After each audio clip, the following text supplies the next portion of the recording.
Hey, second graders, we'll read another one for today. This one's chapter 21, Open Wide. The good news, Jason got to leave school early. The bad news, he had a dentist appointment. I'll never eat candy again, he promised the tooth god as he headed down the stairs. And I'll brush my teeth after every meal, I promise. Even if it's just a snack, I'll bring my toothbrush to school.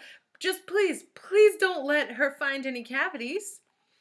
I've heard that song before, answered the voice inside his head. Every time you go to the dentist, it's the same thing. But then, a week later, you're eating candy and forgetting to brush your teeth. This time I'll really mean it, Jason promised. Too late, said the voice. An hour later, Jason was lying on his back in the dentist's chair. Open, said the dentist. His dentist was named Dr. Payne. Payne is how she spells it. She had long fingers and even longer fingernails. Jason opened his big mouth. He had the second biggest mouth in class. Wider, said Dr. Payne. Jason stretched his mouth until his cheeks hurt. That's good, said Dr. Payne. Now just a little bit wider. The veins in Jason's neck bulged as he stretched his mouth even wider. His eyes watered. His throat was dry. Okay, just hold it like that, said Dr. Payne. She turned on the sucking machine and put a tube in Jason's mouth. The machine made a gagging noise as it sucked out his last drop of moisture. As Dr. Payne poked around at his teeth, she said, "Tsk, tsk, oh my," several times. So how do you like school? She asked. Said Jason. What grade are you in? Said Jason. Well, just remember, said Dr. Payne, it's very important to always listen to your teachers and do whatever they say. She poked a tooth with a long pointed dentist tool. Ah! Jason screamed in agony. Did that hurt? Said Dr. Payne.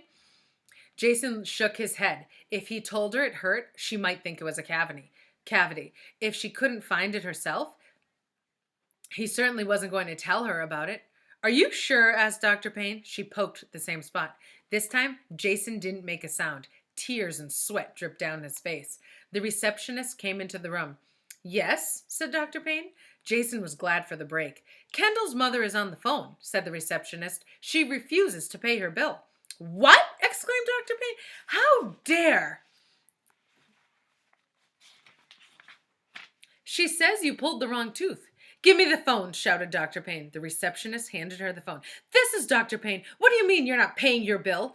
Well, then just bring Kendall back in here and I'll pull that one too. I'll pull them all, but you still have to pay me.